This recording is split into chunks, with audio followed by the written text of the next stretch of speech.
Slash and Burn is a podcast about fanfiction. It is filled with loud swearing and explicit sexual description. It is not for children, nor the weak of stomach, nor will. Although we attribute to authors as best we can, we have no legal rights to the written works we discuss, nor the characters and universes upon which they are based. We also firmly believe that as long as what you're doing isn't hurting anyone else, whatever you do to get your jollies is all well and good. Join us and have some laughs over the world of fanfic. And seriously, this shit is filthy. You've been warned. Welcome to the magical realm.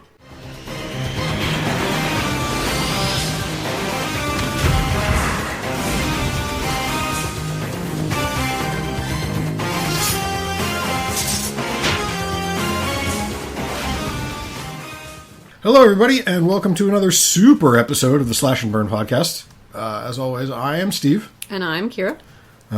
So on the show, we pick a topic, and then we run with it into the deep wilderness of fanfiction. Today we picked something that I thought would be pretty fun, but Kera has no interest in at all. It's true. And that's the XMen.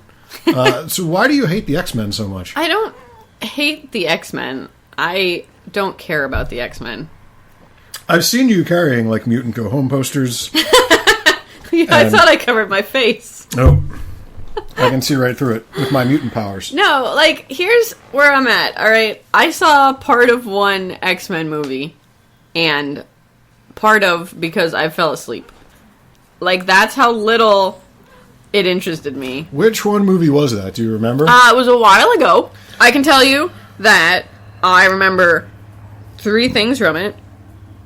I'm going out of order on my notes. I wrote like a diatribe here, but I'll just take it as it comes. I remember 3 things about this movie, and that is that there was a guy in a wheelchair.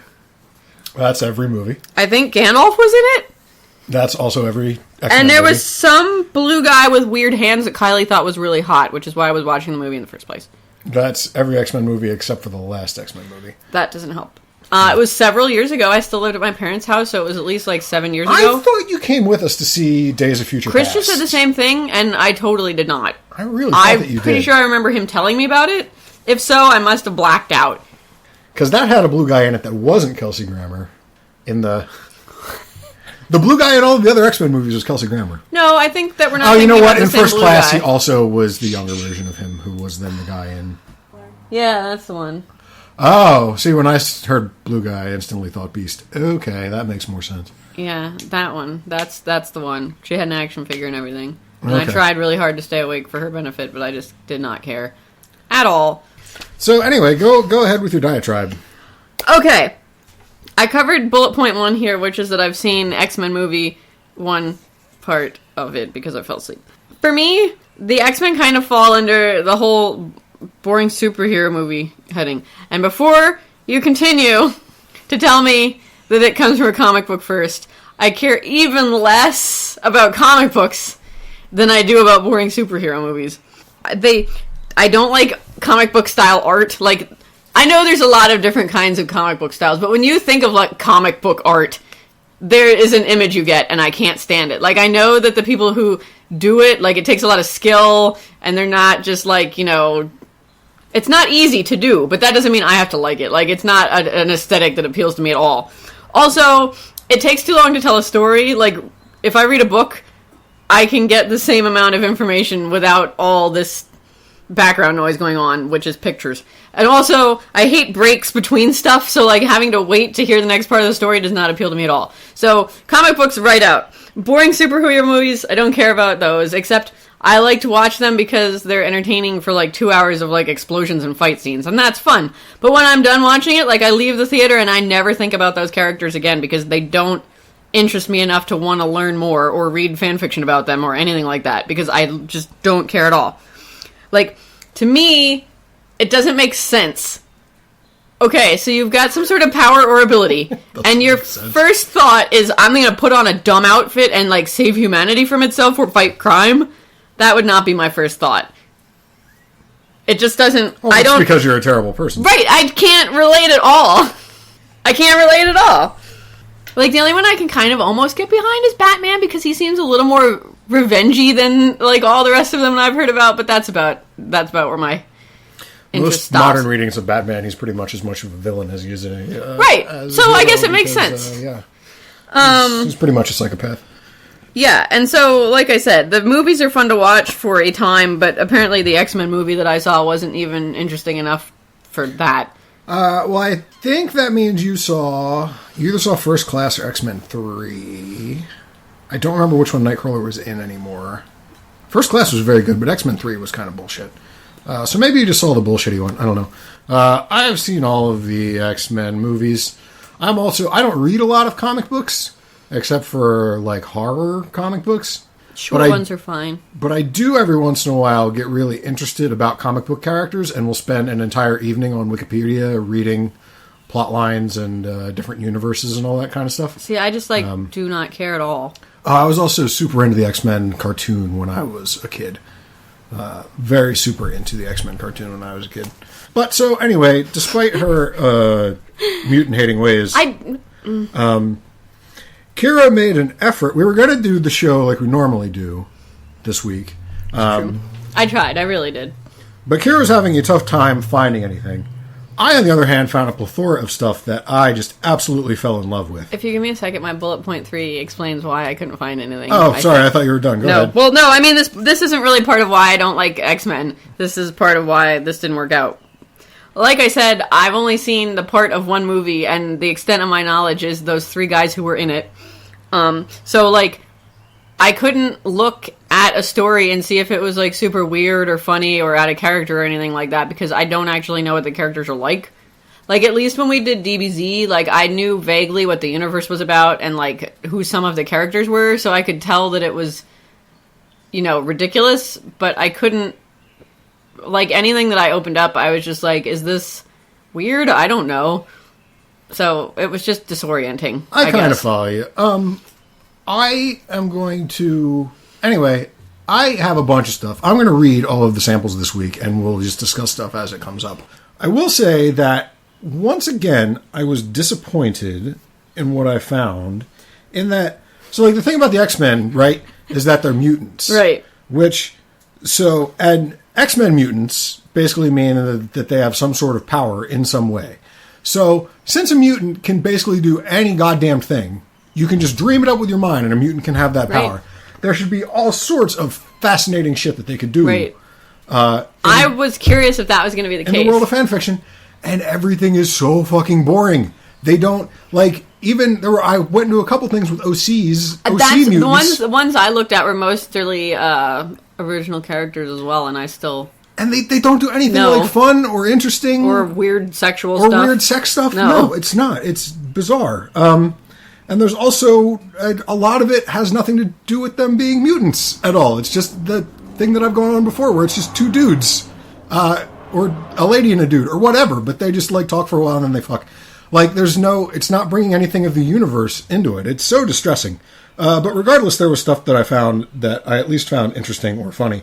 So the first one that I have here is called Iceman and North Star Have a Talk. Is by Remiak, and everything that I got here today I got from fanfiction.net. That's a really self-explanatory title. I like that. I know, right? It's nice and short. I'm going to read you the entirety of the thing. I'm also going to read it as it is written. There's some spelling mistakes. There's some words that are missing. There's a lot of bad punctuation. I'm just going to try my best to read it as it's presented on the page. Also, Iceman and North Star Have a Talk is all in caps, so it's really Iceman and North Star Have a Talk. But that's so good to know. Is the whole story written in caps lock? Okay, that's good. No, I would have mentioned that. Another thing that throws me off is I was kind of looking forward to you just like screaming a story at me for the next 10 minutes. It seems that everyone who writes X-Men fanfiction refers to the X-Men their Christian names and not by their X-Man names. So one of the ones that I looked at, like it said like whatever X-Man name is, and then like in parentheses it had their like actual full name, and okay. I was like wondering if that was an isolated incident or not. Most of the ones that I read did not have that, and since I am not so close to the characters, I know that Wolverine's name is Logan. That one's easy enough, but like the rest of them, yeah, it really is. I don't remember the rest of them. So there's all these ones like this one is about Bobby and Jean Paul. And I don't know which one is Iceman and which one is North Star. I really have no idea. And there's nothing in the story that really gives away which one is which. So it could just be a story about two dudes. Yeah, exactly. Or a dude and a lady? I don't know. No, two dudes. Okay. I think, anyway. I don't know well, what I know those Iceman characters is a are. dude. Well, I mean, he's got man that's straight in the pretty- name. Yeah. I assume Northstar is a dude. I think it sounds like a lady name to me, but what do I know? Well, also their names are Bobby and Jean Paul. My mom goes by Bobby. Not with an I, with a Y. Maybe it's Jean Paul? Jean Paul. There's already a Jean Grey. Then probably not, yeah. Anyway, here we go. Bobby sat at the table across from Northstar. He stared at the glass of ice water sitting next to Jean Paul's hand. Oh, maybe that's a clue as to which one of them is Iceman. His eyes fixated on the miniature droplets of water trickling down the sides of the glass. There's no quotation marks here. Are you going to stare at that glass of ice water all night, Bobby, or is there something you need? Bobby makes a smirk with his face. Jean Paul likes to get straight to the point. I suppose with a smirk was some other kind of part of your body.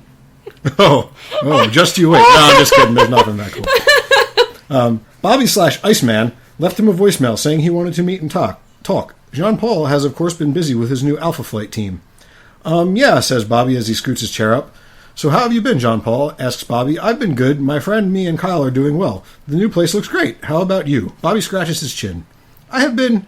okay. Things are quiet back in the States. That's why I took this chance to come visit. It's been a while, bud. A lot is going on over in the States, even though things are quiet, mutant-related, that is. Jean Paul takes a bite out of a cherry Danish, I see? So the talk we are here to have has nothing to do with mutants. So then what does it have to do with, Bobby? Jean Paul sets his Danish down, placing his hands on the table together. Bobby, what's on your mind? Bobby drops his head, then lifts it back up. Looking at Jean Paul, well, you know, with all this stuff with the Supreme Court passing that law for 50 states and homosexual people getting married?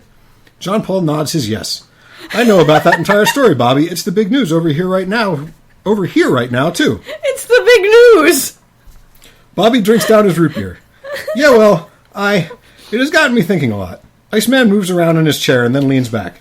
It's gotten me thinking, well... Jean Paul puts his hand upon Bobby's. Stop, Bobby, it is okay. I already knew you and you're fine. Bobby looks down at Jean Paul's hand and then his face. You? You knew? How I mean, what do you know? Jean Paul laughs. That you're spelled incorrectly. Gay? I already knew, and I'm glad you're being honest with yourself. Bobby smiles. Well, thanks, I am glad. I could talk with you, my bud. I told John he knows, and a few others. Jean Paul finishes his water. Well, Bobby, now you can tell the whole world with a smile. So... Wait, is that the end? That's the end. So I liked, how topical it was. Yeah, I was going to say, this Supreme is really Court and recent. The 50 states and saying that homosexuals can get married and all. Oh, good gracious. Also, that it has nothing to do with their mutant powers, except how they mention that nothing's going on with their mutant powers. And just how it was a touching story about two friends. And that really could just be a story about two dudes. Yeah, exactly. Except wow. one of them's named Iceman. Right, well, you know. And I guess he was making his drinking water very cold. Is that what we were supposed to get out of all the water talk? I think so. I think that was why he kept going back to the water well. All right. I'm not exactly sure. But yeah, that was... I just found that really interesting. That it was kind of cute. It was just kind of plopped there. Yeah. Amidst all the other stuff, There's the 27 chapters long, I took these 3 comic continuities and I smushed them all together, and this is a continuation starting after issue 743 of this, but it mixes in elements of issues 1 through 74 of this storyline, and yeah. How can you care that much about a thing? See, this is exactly what I'm talking about. But anyway. Because you don't have normal human emotions. I know. So... It's really I don't care this much about comic books, but I can see how people would care this much about it. I thought it was funny that between that and then between the really graphic sex stuff, right? There was just this little tiny snippet, of exactly. a conversation between two guys. Yeah, yeah, I agree. It was kind of cute. I mean, all spelling and punctuation problems aside, it was just like a cute little excerpt. The second one I have, which I'm going to read you about the second half of, is called Piece of Pie. And it's by the author Cat Lee, formerly Pirate Turner. So I'm just going to summarize the beginning of it.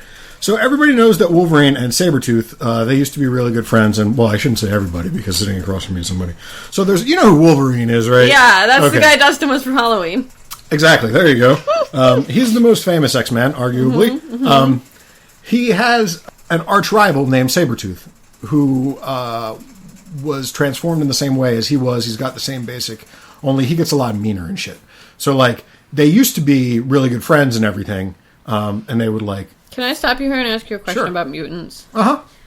What? I thought it was stuff that you were born with, right? It is. Well, you just said something happened to them to make them... Well, Wolverine was born with an advanced healing factor. Oh, okay. And he also has the ability to shoot the claws from between his... Right.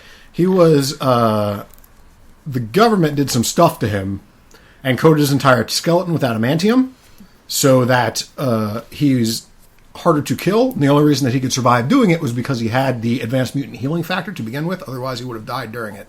So that's why when he shinks and the claws come out, they're now covered in adamantium. His entire body is made out of adamantium, and he heals really fast. So he always had the claws. They just used to actually look like claws and not like... Okay. Exactly. Okay. And in Days of Future Past, the most recent movie, when he goes back, time travels back to the 70s. That you guys think that I saw, but I didn't. He goes out and he does it, and just bones come out. And it's even creepier than... Whoa, now that sounds super cool. Yeah. See, I wish I could have seen that, but I didn't. No, I'm sure you can find it on YouTube. It's like a 3-second thing.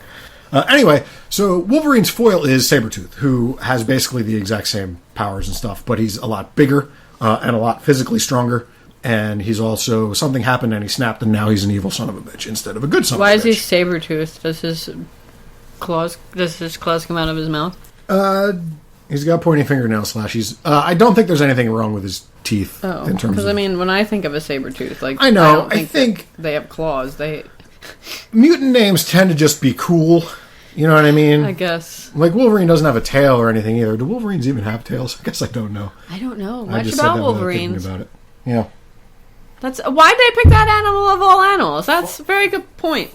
But anyway, Wolverine and Sabertooth, they used to be blood brothers until Sabertooth went apeshit and just started murdering people.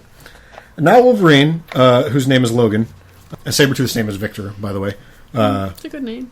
Wolverine has tracked him down to this apartment building. And he knows he's up there somewhere, and he looks up to the window of the apartment where he knows that he's going to be, and he stops himself and he thinks, he hasn't killed anybody since I've been following him. Maybe he's really changed his ways. Maybe he's not an evil asshole anymore. Maybe and then he throws someone out the window? Maybe I don't have to kill him. And then as he's looking up at the window, he sees Sabertooth appear at the window and reach down and bring up a giant, gulp of blood to his mouth and eat it. I was close. And so Logan gets all pissed off again, and he's like, I gotta go kill this son of a bitch now. So he's now enraged, and he runs up the stairs of the building, past a whole bunch of normies, but he doesn't care anymore. And he gets up to the floor where Sabertooth is, and he busts into the hallway and finds Sabertooth there looking back at him. And that's where I'm going to begin the reading. Logan. Victor turned toward him, his feral green eyes dancing with primal delight. He was as naked as Logan had known he was with just that one look from down below. His manhood stood stiff and erect, arching towards Logan as its glistening top begged for his attention. The hot summer wind still played tag with not just the long hair drifting down from his head, but with the blonde hair that covered every inch of his muscular and handsome body. Logan growled. His claws remained unsheathed. Playing a game, he demanded. There were no bodies in the room. None, Victor said at first, grinning, and then he relented. Maybe. He held up a tray, offering to him what he had really been eating. Pie? Logan growled. It was cherries and cherry juice that dripped from Victor's claws, not blood. He should have known the difference. He should have taken the time to smell him better. But when he had seen the red ooze dripping off his hand, he had jumped to the conclusion that it had to be blood of his latest victim. But it wasn't blood, and it wasn't Sabertooth whom he was confronting, not really. A slow smile curved up Logan's dangerous lips. He growled again, but this time his growl was completely different. It wasn't the growl of a predator about to slice into another wild animal. It didn't come from anger, fury, or disgust. It didn't predate the vengeance that he was about to wreak. It spoke instead of lust that had never ended and a deeper emotion that ran through both their hearts and souls, but to which neither dared admit. Logan stalked across the floor, his eyes locked with Victor's, his claws sheathed. Victor laid the pie down a split second before Logan grabbed him. Their hands were everywhere on each other's bodies at once, and their mouths met in a clash hot, hard, and primal as the men themselves. Their tongues slid into one another's mouths, curling around the silken, thrusting tongue and reaching to the very backs of their mouths. Logan slammed Victor back against the window. A single slash from Victor's claws ripped open Logan's new jeans to shreds. And then Logan jumped on top of him, his legs wrapping around him and his cock surging home against his in a rubbing, mad frenzy. They came instantly, throwing back their heads for a split second to howl their delights, and then silencing those howls as they kissed again. They fell to the floor, rolling and screwing like the animals they were, loving as the soulmates they refused to acknowledge themselves to be, and making the most of these all too short and rare moments together. The end. They came instantly? Yeah, I know, right? That's like the most disappointing sex scene I have ever heard in my life. Oh, well, wait till later. I feel like I say that a lot on this show. Yeah, no, there's one later that is much, much worse. So, I mean, I cheated a little bit in this, in that I knew from reading the author description that they were going to end up getting it on. Clearly. But I was also curious how the Sabertooth drinking the blood of his victims thing was going to play out. I got to say, I didn't see pie coming. No. Even after the title of the story? I had completely forgotten about it by the time I got there. I was going to suggest maybe it was tomato soup, but... But yeah, so a couple things about this. They really describe you made a gagging sound, yeah. I'll note. And usually two guys making out is not something that would make you gag. Two guys making out, cool. Like, explicit descriptions of, like, their tongues being, like, all gross on each other, not cool. I can picture... Why is that? Because I am instantly thinking about saliva, and you know how I feel about that. Oh, right, you're saliva-phobic. Yeah. Huh. But yeah, that was my other thing, is that their dicks just touched, and they instantly just spurted all over the place. Like, that's, I mean, not being a gay man... I mean, I guess I don't know. I've read a lot of gay fanfiction, and I gotta tell you, that doesn't happen real often. It never just happens on first contact? No. Not unless one of them is, like, entirely inexperienced. Which, I mean, that's different, but... But this one... These guys are obviously not new to this. No. And this one at least plays into, character backstory and stuff. This couldn't just be two dudes. I mean, it could be two dudes, really. Well, no, but they talk about the claws and their mutual, the animalistic rage that they have. And Wolverine talks about smelling him. Okay, fine. It really pulls their characters into it, at least. Even though, as far as I know, canonically, Sabertooth and Wolverine have never... gotten it on? No, I don't think... Are you sure, though? I mean, honestly, there's probably like 7,000 X-Men comics, and I've read like 4 of them. So it's more than I've read. Yeah, so it's entirely possible, I guess. But I know I don't think it's ever happened. It's another thing that I don't like about comic books. What's that? They never just get it on. The two dudes, but again, I guess I could say that about every single show ever. I'm sure in indie comics there's plenty of things like that. You're probably right. And manga and stuff too, I'm sure. But yeah, like your mainstream America, your Marvels and your DCs, probably not a whole lot of it. Disappoint. But yeah, the instant dick on dick coming was really disappointing. I mean, I wouldn't use the word disappointing. You certainly can. Well, I mean, I thought when they were touching, I thought that we were about to go into like some better more detail, description. Right. I didn't think that they were just gonna like come instantly and then roll around on the floor in it. I guess that's kind of what I was. It did kind of like sound like that, yeah. So Sabertooth is probably going to lose his security deposit or whatever. I'm glad that they mentioned that he put the pie down before he jumped on him, though, because I was really worried about what was going to happen to that pie. You thought they were going to incorporate it into... Well, no, I thought maybe they might spill it or something, and that would just be a waste. Well, I mean, he's already ruined the carpet with the rolling around in juices. Well... So... it's really, if you think about it, kind of weird that I like what I like, considering that I'm just adding yet more fluids to the mix. So horrified of anything fluid-related? Yeah, it's super gross. So I want to throw in a quick aside here, since we were just talking about Wolverine. This one is not sexual in any way. This is a special mention tangent. This is from a fan fiction called Wolverine Kills Everybody from Flap Jackson Head. That's a good name. I like that.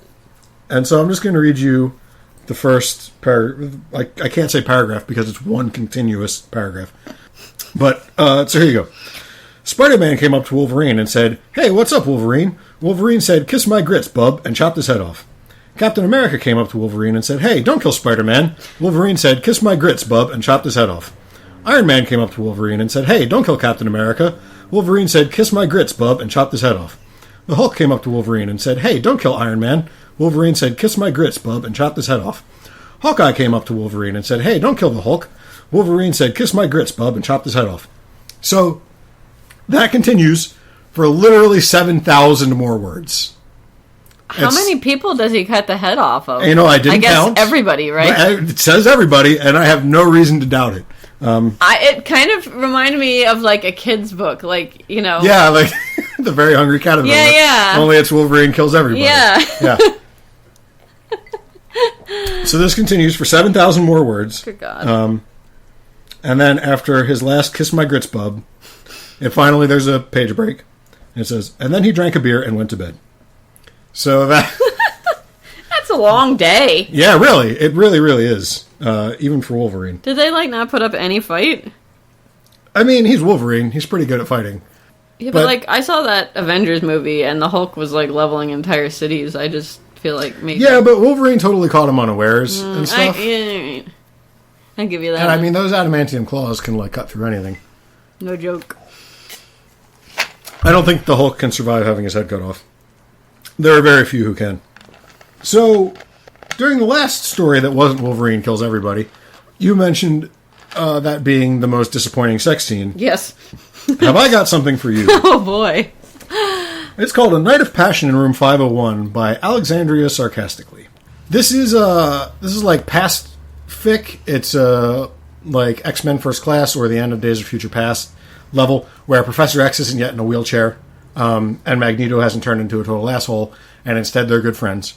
Their names are Charles and Eric. Is that what was in that most recent movie? Because I kind of wanted to see that part, just because there's so much, like, fan art on the internet. But yeah, they go back. Well, Wolverine goes back in time to the 70s and meets everybody in their old forms. It was really good. But anyway, so this is back then, and Charles Xavier has just recently opened his school, but he's sick and tired of all the students. They're just totally being dicks, and he needs to get out of there for the day. So he finds Eric, and he bitches about his day for a while. And they leave, and they're driving somewhere. And finally, they get to this secluded, like, cabin area. And they start to get a bit amorous.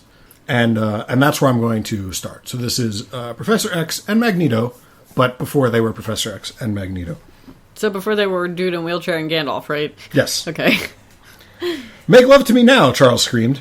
"Is that an order, Mr. Xavier?" Eric asked mockingly. See? Charles was sitting on his legs, his ass exposed. There's the screaming thing. I think that's not a word I would use in a sex scene unless someone was being, like... Violated? Yeah.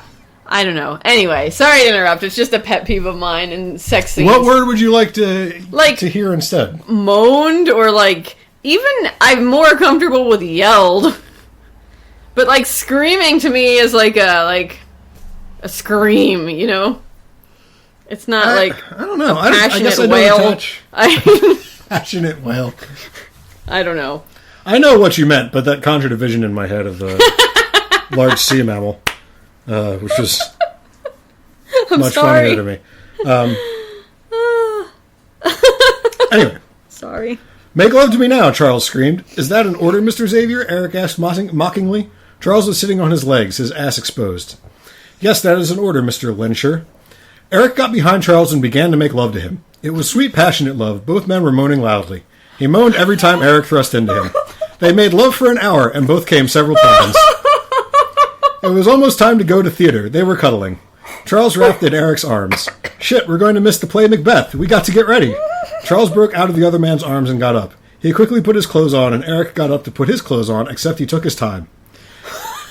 "It better be good enough to justify missing some naked cuddling with you," Eric winked. They ran to the theater. They left the room messy like a tornado had hit it. The men were able to get there in time, and they bought tickets. The theater was packed with people, and the two sat in the middle row of chairs. As they watched the play, Charles held Eric's hand tightly. A smile appeared on the metal bender's face. "Promise me you'll never leave me." "I promise I'll never leave you." The end. So, that was the most disappointing sex scene I've ever heard.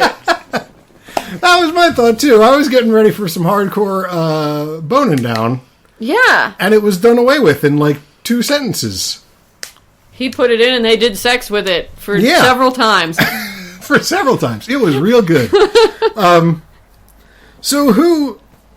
So here's my question. Since this was obviously in the M rating for sexual content and stuff. That is not an M rating.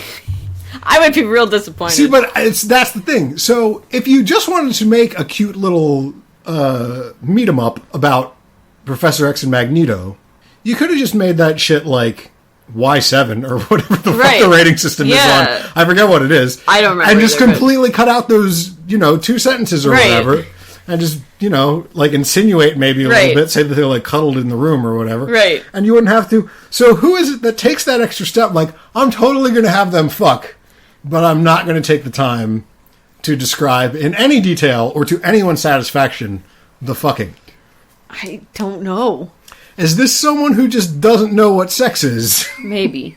Or maybe they, chickened out. Like, they were gonna write it, but then they were like, I don't know how to do a sex scene. I'm just gonna leave it to your imagination. And then they thought that maybe that would be enough for you to work with, but it wasn't. Or maybe they were workshopping it for a while, and then, their mom found it, and, she, she made them, take all the really gross stuff out. Although there's that whole thing about him bending over and showing him his ass, which you'd think that would have that's why I expected to get that was easily the most explicit part because of it. Why would you lead with that and then go more literally modest? Lead with that. I don't know how they both came many times if they only were doing it for an hour. That seems like. Wouldn't they need more recovery time than that? But well, that's another thing that'll, interestingly enough, come up a little bit later. Interesting. But, neither of these two guys possesses the mutant healing factor that makes people heal super fast, which it's insinuated in some of these other stories, including one that I'm going to touch on later, where mutant healing factor reduces your refractory period to practically nil. Really? Yeah. I wouldn't have thought that, but okay. Well, that's what X-Men fanfiction is telling me, so... I wonder if that's canon who am anywhere. I to... Again, I haven't read enough of the comics to really know. And the movie's all rated PG-13, so what are you going to do? Maybe Deadpool has the mutant healing factor, and that's going to be rated R, so maybe we'll get some mention of that in the Deadpool film. Isn't he, super gross under there? Oh, yeah, absolutely. That's his whole thing. Deadpool has a super cool backstory, actually. Yeah, I think I've unfortunately heard some about it. Me and my producer are very excited about the Deadpool film, by the way. Hooray! Despite it starring Ryan Reynolds, we're very excited. Okay, so I'm out of whiskey, and we've only got 2 stories to go, so we're going to take a break here, I think, and we'll be back in just a moment. You probably will notice nothing, because we don't have any advertisers or anything. Okay, and we're back. My whiskey is replenished, and I'm ready to read you another story. This one is another Wolverine story. A lot of the stuff was Wolverine. Seems pretty... There's also a lot of Storm and Cyclops and Gambit. A lot of... every once in a while there was a Nightcrawler or whatever, but for the most part it was pretty much the same characters over and over and over again. Which, the X-Men is totally an ensemble comic. The whole point of it is that there's, a lot of characters. Hundreds of these guys, right? And there were very few with, villains and stuff. I was really, really surprised that it was so, not homogenetic. What's the word I'm looking for here? No, I wasn't surprised at how homoerotic it was. Sapien. No, they're not Homo sapien. They're mutants. Man, that's really going to bother me that I can't remember. Homogenized, thank you. Okay, so this one's called XMen, Wolverine and Mystique Love, by Enter Me Sweetly Nightman 123. Wow. Yeah. So, between what I read here, and that username, this guy might be taking the piss. Haven't entirely written it off, but either way, I laughed. That's a really good name. I'm still smiling about that. So I figured I would throw it in here anyway because it's pretty short. Again, I'm going to keep any misspellings and punctuation as best I can in my reading. So here we go. X-Men, Wolverine, and Mystique Love. Mystique, by the way, is the blue one. The blue lady. Okay. Looks like she's wearing body paint. She was Jennifer Lawrence in the most recent thingy. I forget who she was before that. Oh, before that she was, what's her name? The chick who was married to John Stamos. Rebecca Romaine Stamos. That's the one. No longer Stamos. I think she's just back to Rebecca Romaine now. Mystique was cold from the night from which she entered. Into X-Man headquarters she walked, her nipples poked, rock hard, through her icy blue jumpsuit, matching her eyes as they burned with intense need for warmth. Her straight orange/red hair fell before her face, and Wolverine noticed her from a tight, cramped corner of X-Man HQ. His fuzzy sideburns coiled into the shapes of knives. He walked towards her and provided her with a much-needed source of warmth, his arms. Is that something that his sideburns actually do? I think he means, like... Oh, like you know they what I mean? weren't just like... on the side, not like pointed out like okay. knives. I thought that they were like sentient or something. I was maybe missed that. No, they're not. As cool as that would be, yeah. Maybe for the next... since they're rebooting the whole Marvel universe again after this most recent storyline. Because they're running out of movies? August. Well, no, at the end of the last X-Men movie, they basically reset the whole universe of the movies. But the comics themselves are being reset yet again at the end of their current storyline. That's going to happen like at the end of summer. So who knows? Maybe he'll come back with sentient sideburns. I hope so. Yeah. If so, you heard it here first. Exclusive. Mystique melted into passion as Wolverine embraced her tight. The smell of his man-scent resonated deep within her, awakening some primal beast that called for the pleasures of the flesh. The pleasures that only man could provide. X-Man. And the beast would have its pound of flesh. Or in Wolverine's case, it's 2 pounds of flesh, winking emoticon. Wolverine breathed heavily into her tender ear. He whispered, Mystique, tonight I am horny. Tonight my adamantium bones need to bone you. Oh, no. And Mystique shivered with anticipation. Oh. I think it was revulsion. I need you too. I want you inside of me. Mystique quivered as Wolverine pulled himself away and began to undo his tight jeans. The package hiding underneath should have come with a bow. It was like Christmas, winky emoticon. Her pussy became juicier and wetter by the minute, and You know, my child is developing the ability to hear us. It's going to have a very robust view of human sexuality, let me tell you. Her pussy became juicier and wetter by the minute. I had to read that part again just for you. And she could feel the knives of horniness digging into her stormy spirit. What?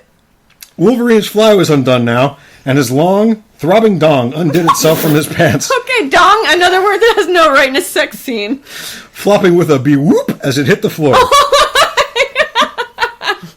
Mystique rubbed her nips through her Mystique rubbed her nips through her suit and gingerly stepped towards Wolf's erect meat, ready to be entered. She ripped off her suit and stepped into the cold air. Naked, her nipples protruded from her luscious tits like a pair of Eiffel Towers in the night. Whoa. This dude's really into nips. Her lower lips pulsed and dripped as Wolverine lowered her onto his juicy dick, sliding down his shaft till her vulvas met his pelvis. Ellipsis. The night exploded with the feral ripping and tearing of a pack of wolves. Ew. Mystique and Wolverine pounded and shook through X-Men headquarters, knocking over priceless vases and leather belts. My rack of leather belts! As Wolverine knocked over Mystique's cervix and penetrated into the place where lovers meet, the womb. That is not true. Or we've been doing it wrong. Wolverine's breaking of the castle gates brought forth a scream from Mystique's soft lips, which Wolverine kissed gently as she bled profusely from the place lady's pee. It had been an hour since Wolverine first entered the tight canals of Mystique with his stick of justice. An hour that would end in him releasing his powerful seed deep within Mystique, creating X-Men life.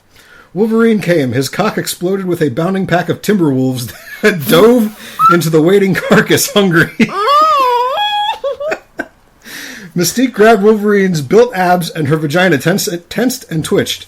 She let out a howl of extreme pleasure as Wolverine's juices began the journey to her egg. They don't have to go far. She kissed him, and Wolverine kissed her. X-Men HQ was filled with the sounds of lovemaking for the whole night.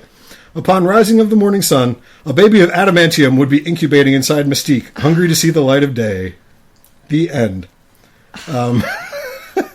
I've got so many questions. Fire away. How did he knock over her cervix? It's kind of in there. I mean... apparently his dong is just that powerful. If I'm to believe Enter Me Sweetly Nightman 123. Second of all, if the metal bits of him are secondary, why would the baby have them? They wouldn't. Although, I think there might be some readings of the comics where the adamantium fused itself onto his DNA or something. I could be. That makes even less sense Yeah, than the I rest know. of it. I don't Not agree with less it sense either. than the cervix knocking over bit, but... Right. I like the bee-whoop. I've never heard bee-whoop as a dong flopping sound before. No. Did it flop onto the floor? Did I hear that correctly? Flopping with a bee-whoop as it hit the floor, yes. Wow. No wonder it was all up in her, you know, uterus. This author uses a lot of really good metaphors and description that I've never heard before in any Like of Timberwolves? Well, that one I wasn't thinking so much. Although, yeah, the wolf pack diving into the corpse was a little much. But the castle gates and See, I'm curious, is this author mistaking the cervix for word I can't remember at this me current neither. point in time? Help us out, producers. What's the name of that thing thing? you break when you lose your Hymen. virginity. Thank Hymen. you, yeah. I'm smart. Is he mistaking, or she mistaking those two words? Maybe. No, I mean, it's totally... Interchanging them? It's totally possible to hit the cervix if we're to understand that... If his dong is on the floor. Right. I guess. I mean, even if not... No, it can totally happen. Sounds can horrible. Totally happen. She wouldn't be howling in pleasure. She might be. No. No. That's real painful. Yeah, Nobody but some wants people are that. into that. I've seen some videos. You should stay off the internet. Not of cervi being knocked over, but of people And enjoying it wouldn't pain. be knocked over anyway. Like, he might rupture it or, like, dilate it and push on through, but... I mean, it depends the angle of attack that he takes towards You can't it. knock it If he over. hits it mostly at the top, then it's going to topple over. That's just physics. No, That's the way gravity works. No! That you're not understanding what the cervix looks like. Or am I taking the piss? Maybe. Almost certainly. Yeah. But juicy dick, I don't think I've ever heard juicy dick before. I usually hear that I think I applied have. the other way. Oh, really? Yeah. There was one other one. I really like where lovers meet the womb. Yeah, that's not true. Man, I feel like I should be moving that into my writing somehow. My wife is shaking her head at me adamantly. I'm not sure at exactly what Should have part. been in your wedding vows.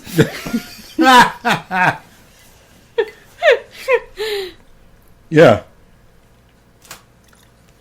His cock exploded. That sounds kind of... Wasn't that in one of the previous weeks as well? I think so. It sounds like really painful and dangerous. Stick of justice. That was great. I have no other word for it. But anyway, so that was the last story that I found. The first story that I found that really caught my eye is the last one I'm going to read to you. And this has all just been leading up to this moment, I think. I'm very excited. So this one is called Cuckoo for Cock. Mm-hmm. Is by Serious-ish, again on fanfiction.net. And it involves Spyke, that's spelled with a Y, who I thought maybe this was an OC X-Man, because I had never heard of him, but apparently it's a real one. I looked him up. And clones of Emma Frost.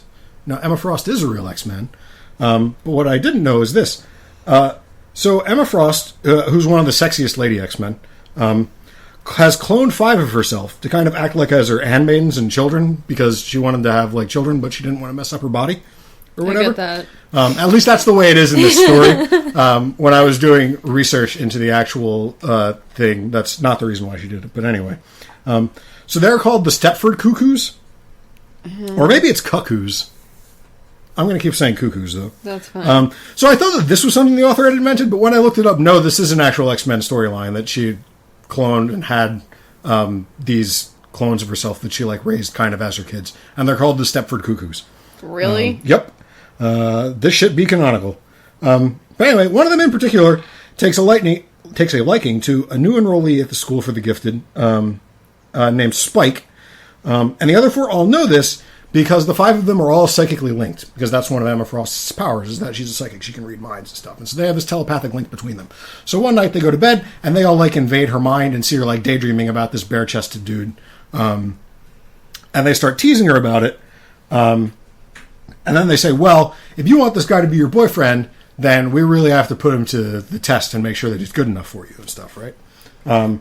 So first, he's still like settling into the school and everything. He's getting stuff in his dorm, and there's a knock at his window. This is after he's only been there a couple days, and the girl, the one who was after him is named Mindy. She's at his window, and she's soaking wet. Although the sisters engineered the rainstorm in order to get her soaking wet. But so she comes in, and then, like, they flirt with each other for a while and stuff, and then they start taking their clothes off and whatnot, and then they start to get it on. And so here's the first passage. Baby, he groaned, come here to help me break in the bed? If you're offering, the floor could be fine, too. Nah, you'll need all the padding you can get. Just for the occasion, you hear? Now, first stop here. At first, I wasn't sure if you'll need all the padding you could get was an allusion to, like, she's really bony or something, like or brittle, she would, like, break. But then I was thinking, I'm not sure how to take this. He was just insinuating that he was going to fuck her really hard, a pounding, if you will. Right, and so like if they weren't on a more forgiving surface, she might just be cleft in twain. Yeah. He dropped his pants, slipped his shirt off, stretched out on the bed with his hands behind his bed. I'm pretty sure that's supposed to be head. Just tucked him right behind the mattress. And his cock was already ramrod straight, pointing up from his muscular body. Mindy gaped at it. Spyke may have been as much of a boy as she was a girl. By the way, they're still teenagers. But protruding from his groin was the cock of a man. Beautiful, smooth, long, hard, the mushroom head already seeping pre-cum, perfectly topping the specimen of manhood. Mindy clenched her thighs together, seeing it, the thought of it inside her thrilling and slightly fearsome. She might not walk straight afterwards, but she would walk straight back to him, assuming he knew how to use that thing half as well as he had his hands and mouth. Wow. So, first off, Seeping Pre-Com would be a great name for a band. Yeah. Second of all, she might not walk straight afterwards, but she would walk straight back to him as a line from an especially cheesy rom-com, I think. Is it? I think so. Like a really tawdry one, but I was cheesy going to say nonetheless. like a country song. Or, oh yeah, that's a really good point too. Yeah. Like I can hear it being twanged. It's teens having sex with other teens, so I think that it's legal. Also, it's all just made up nonsense. So, also it doesn't say how old they are, so they could be 17, which 19, would make it perfectly could legal. Be 19. Could That's be 19. Just says teens. We got a note from one of our producers about the legality of the story that I'm reading. I would prefer not to get arrested, but I don't think that I will. So anyway, they totally bone down and stuff. I hope a little more explicitly than there is, but don't worry, there's plenty more to come. All right. But anyway, the sisters decide they can't let their sister just be with any guy, so they're going to run him through a sexual gauntlet. And he always has to be able to tell which one is Mindy, or he doesn't get to be with her.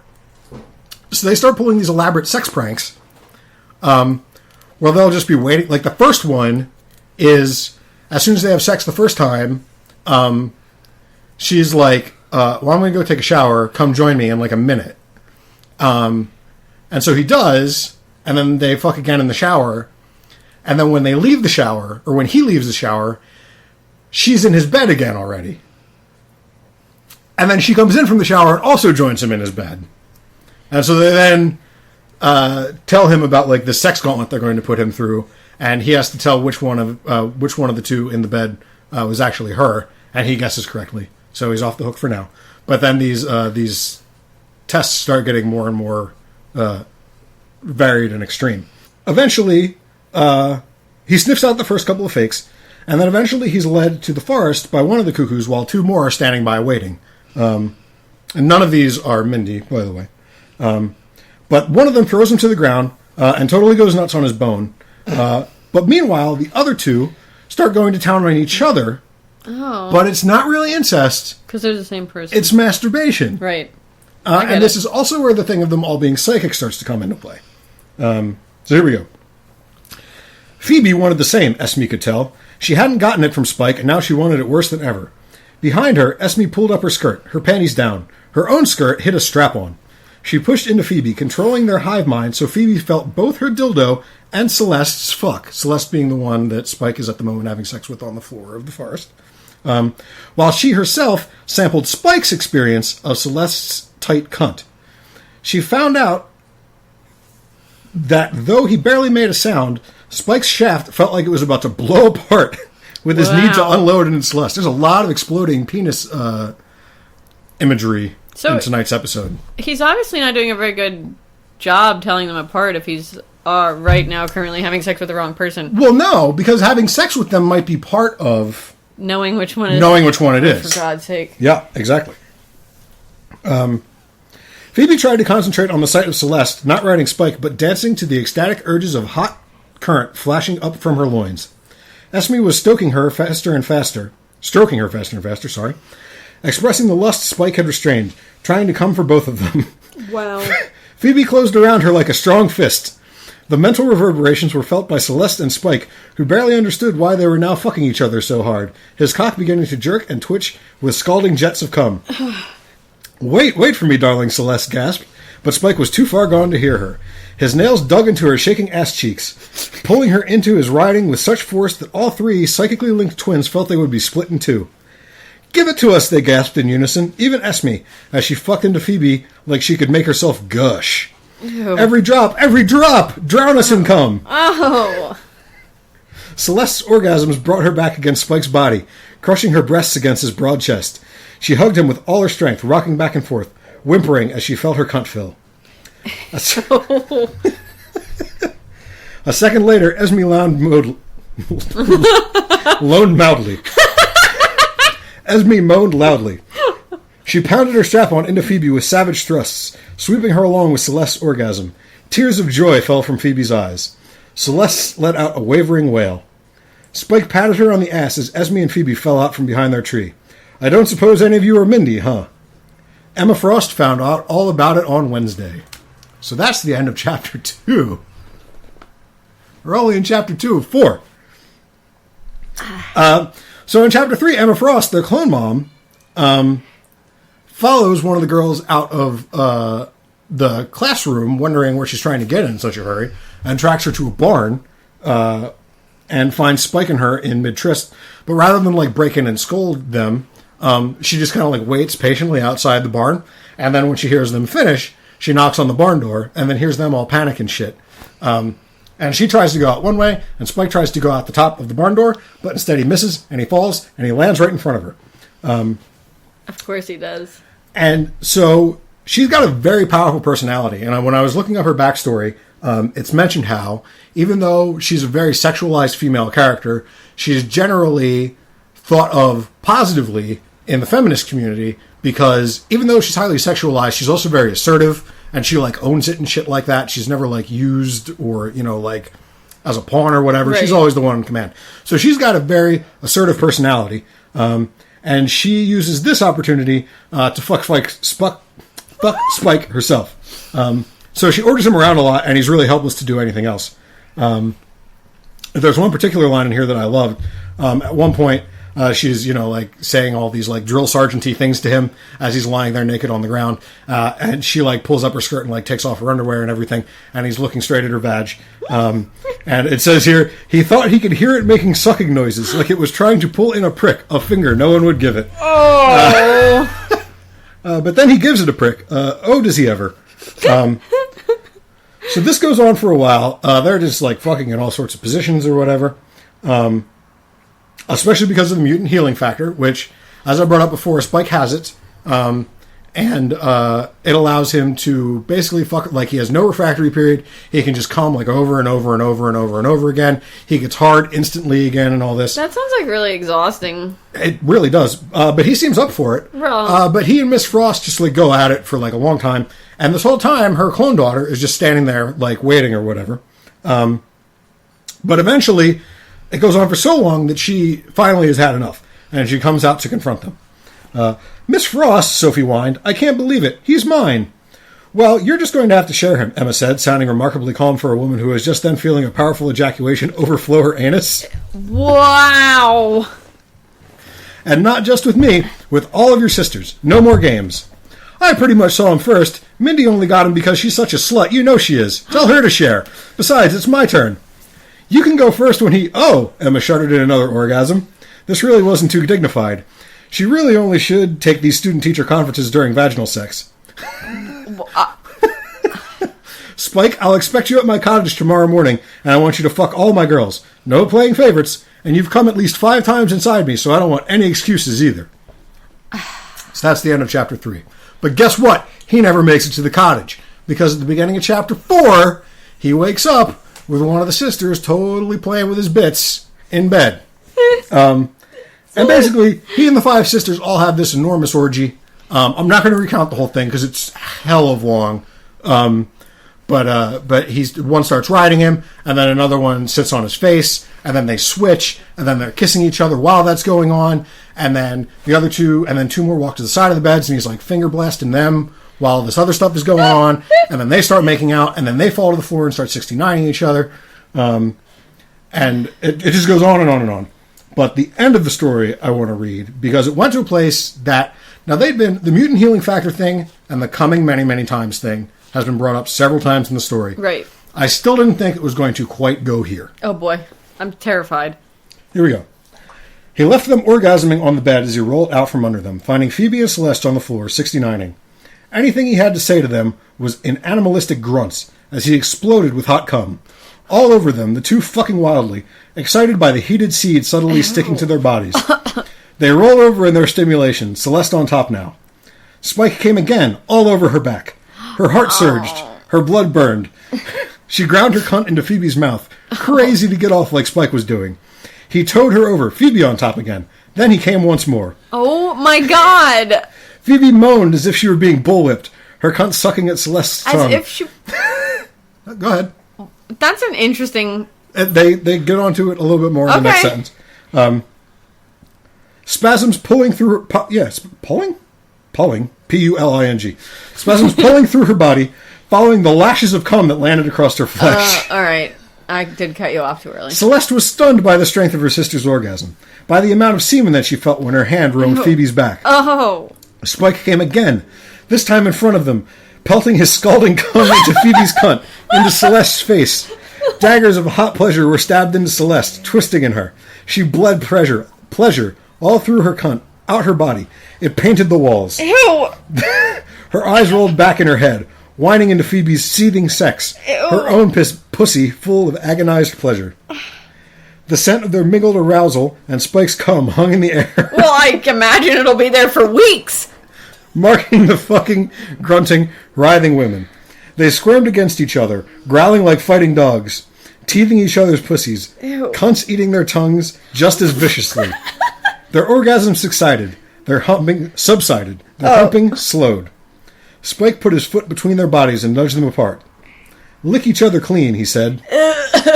Confused, they looked at Esme on the bed. She was still coming, but she nodded.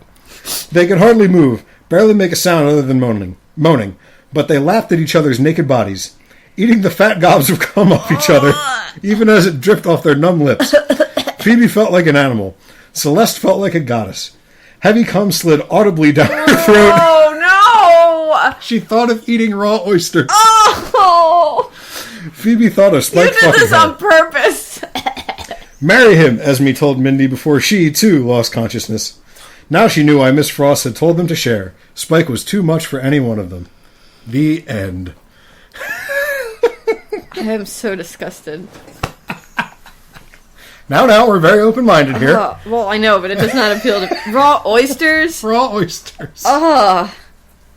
I mean, have you ever attempted to eat a raw oyster? No, but I have watched other people do it.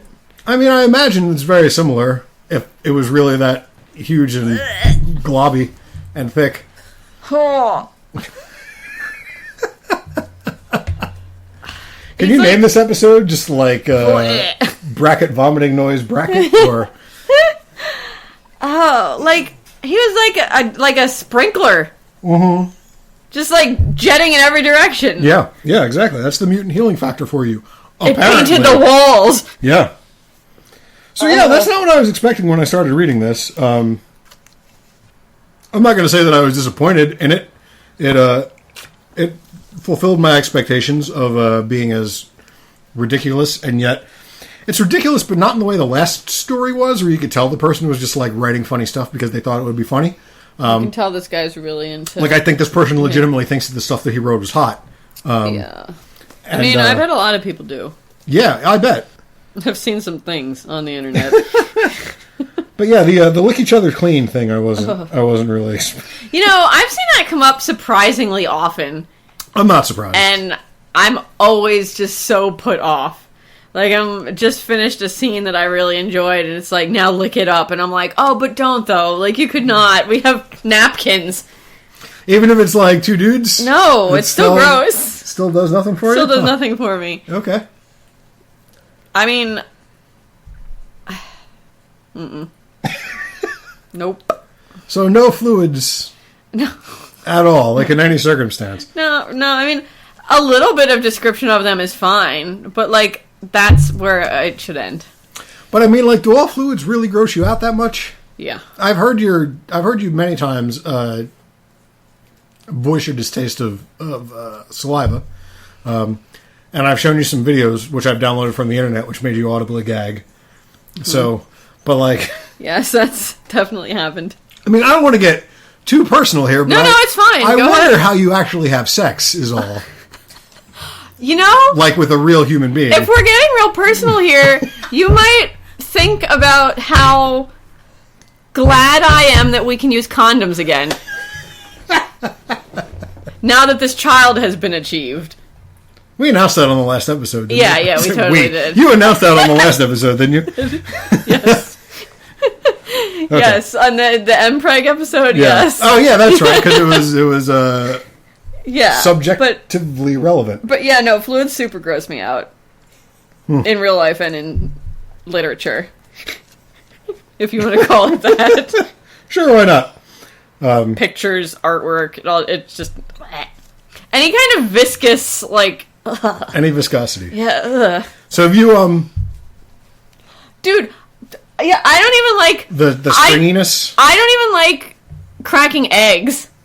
Like, you can ask this guy, if I, like, make scrambled eggs, like, I will wash my hands in between each egg, even if we're having, like, 6 eggs. Like, I crack it into the bowl, and then I rinse my hands off, and then I crack another one, and I go rinse my hands off. I cannot deal with it. Super grosses me out. There's got to be, like, an egg puncturer or something you can get, so you can just, like, probably. And drain it in. But then there'd be probably, like, shells all over, won't you think? I don't know. Yeah.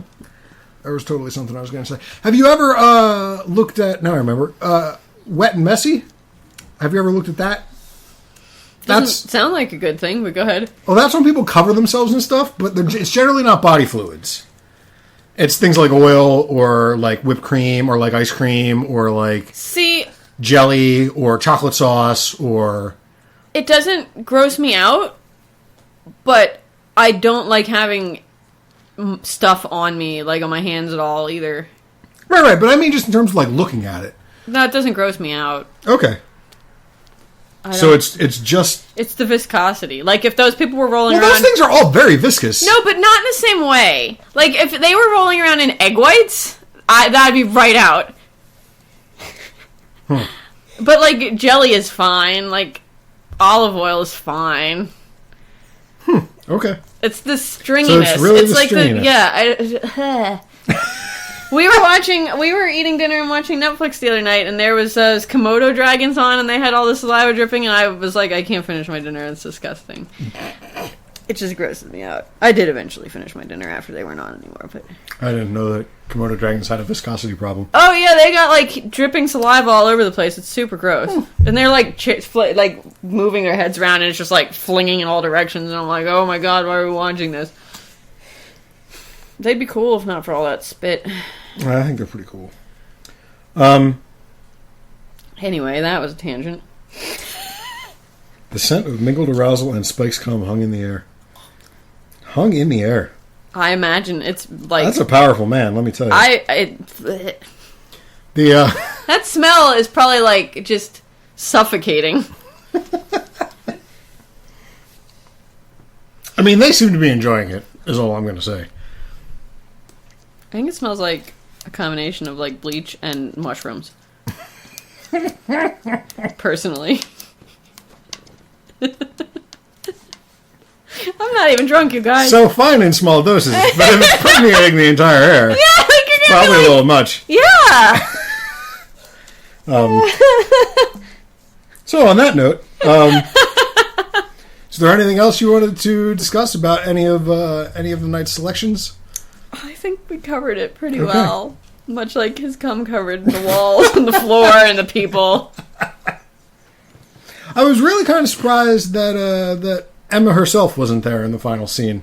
I really That's what I was thinking too. Is she just at her cottage? Where the heck is this guy? Right? Yeah, it's. She's got to figure where he is, right? And I mean, I would figure that there might be a chapter 5 follow up to that, but I mean that ended pretty definitively. I think. Well, my thought was the part there at the end where they were like, "No wonder she told us to share because none of us." Do you think that it was a motherly lesson that she was acting like she was going to be involved, but she was really just trying to teach them to share?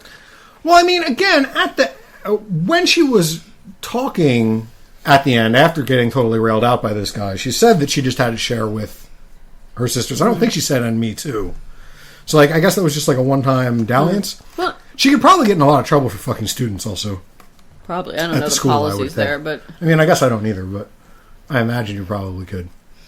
How do you feel... we might have addressed this before with clones or time traveling, but how do you feel, Ray, if it's you, it's masturbation? We have definitely talked about this. Have we talked about it on air, I mean? Yeah. I'm pretty sure I asked you if you would have sex with yourself. Okay. I don't remember what the answer was. You may have, Well, I mean, I would definitely do stuff to myself. I don't know. Would either of you want to take it in the butt? Yeah, see, that's the thing that I'm not so sure about. But no, I'm cool with it. I think that's fine. I don't think it's... See, I think that's the only logical way to look at it, honestly. I think so, too. It's not... but I have a feeling there are a lot of prudes out there. But it's not I don't know, sibling-parent thing, it's different because, you were... I don't know. It's hard to explain. But, you is fine. It's just you.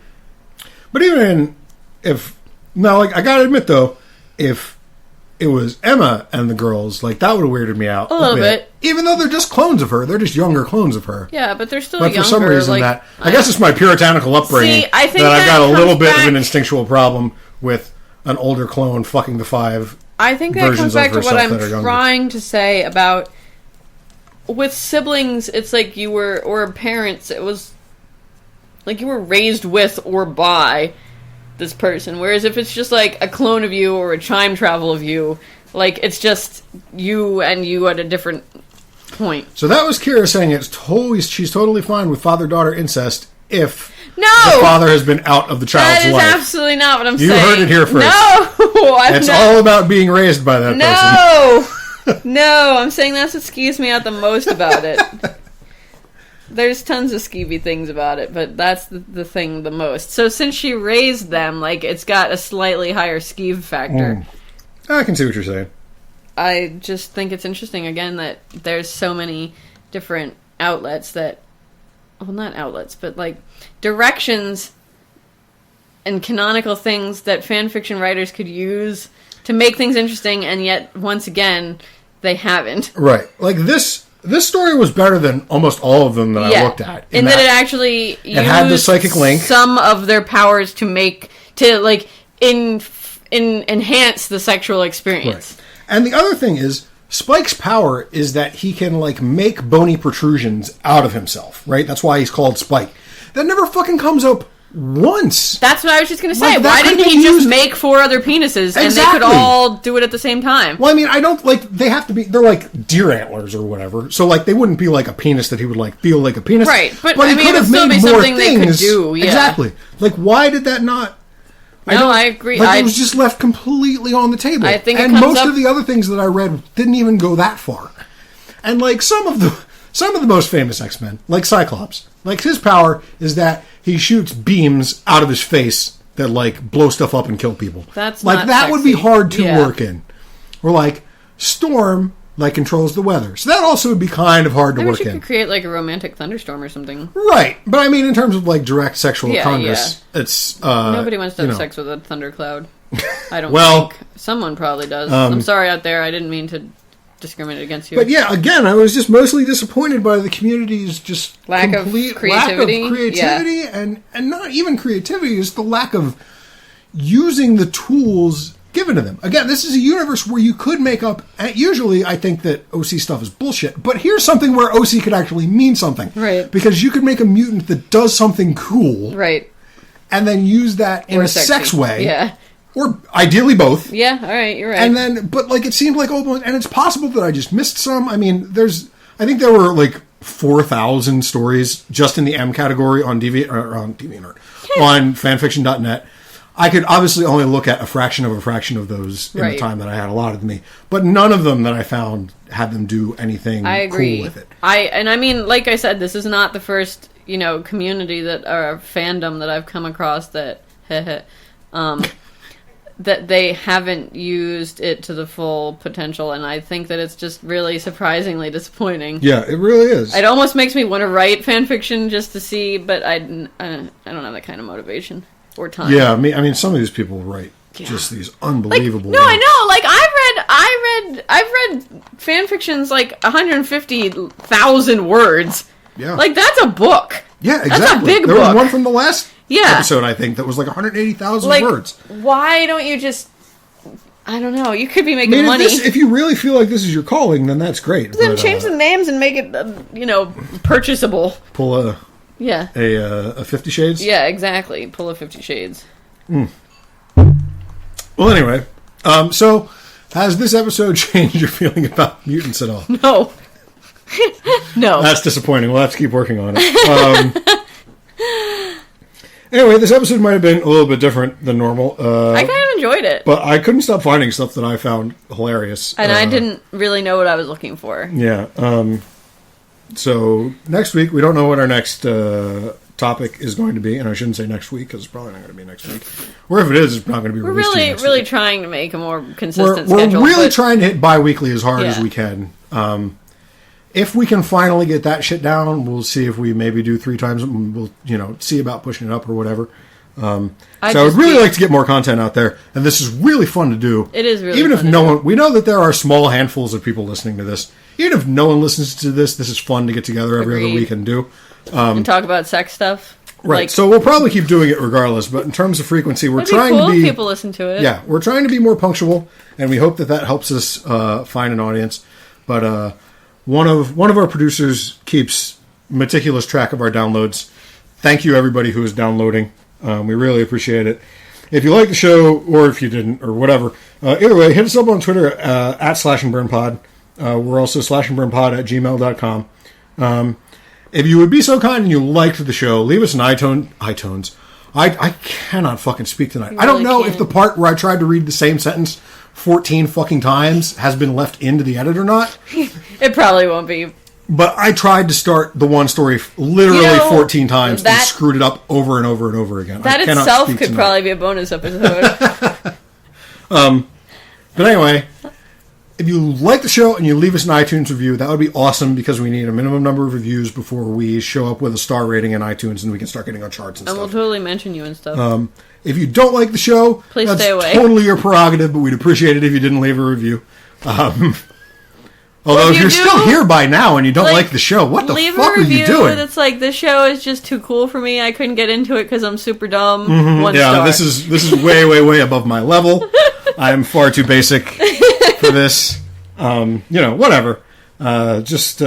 We would love a positive review. Get in contact with us. If you write us an email, we'll probably totally read it out loud on the podcast, because what the fuck else are we going to do? We're just going to talk about boners and cum for, as long as we need to fill the time. So your letter, whether it's about boners and cum or not, you already know I'm willing to say practically any goddamn thing. So you don't have to worry about being censored or whatever. Even if it's shitty, you can write that in. Just don't leave it on iTunes. Right. You can write to us and tell us how bad we are. We'll read that aloud, probably. Yeah, we absolutely will. I just, also, if you... And then we'll either mock you mercilessly or cry. Yeah, maybe both. Which, either way, is probably good for you. Maybe you're one of those people who gets off on either one of those things. Also... Everybody gets off on one of those two things. If you have fan fiction that can prove us wrong, that shows that some people do know how to use the universe, if you know some really great X-Men or any of the things that we've covered, some fan fiction that really plays into the tropes of the universe well, that really explores the space of what is being fictionized really well, send it along. If you have ideas for a thing that you want us to do next. Whether it be a genre or a fandom or whatever. Or whatever. Just, we would love to talk about whatever you want us to talk about. A whole show dedicated to you. We live for our literally double digits of fans. I'm assuming. Yeah. We're in the triple digits of downloads, so which I'm assuming is coming from double digits of people. It has to, because we don't have enough episodes that it couldn't be, right? That's a fair point, actually. Unless we have to downloading the same episode 8 times. Yeah, that's true. We have to have at least double digits of fans. So, or at least listeners, maybe not fans. That's a good point. Downloaders. Consumers. How about that? People who downloaded it listened to 20 minutes and were like, what is even wrong with these people? Honestly, if you made it through 20 minutes, you probably made it through the whole thing. Fair point. But anyway, yeah, as much as we'd continue to do this, even if no one was listening, it would spur us along and make us feel better if we knew that people really were enjoying it. So holla at us. But until next time, I'm Steve, and I'm Kira, and I'm still thinking of singular Jesus signature sign off. But until then, this has been Slash and Burn. Bye.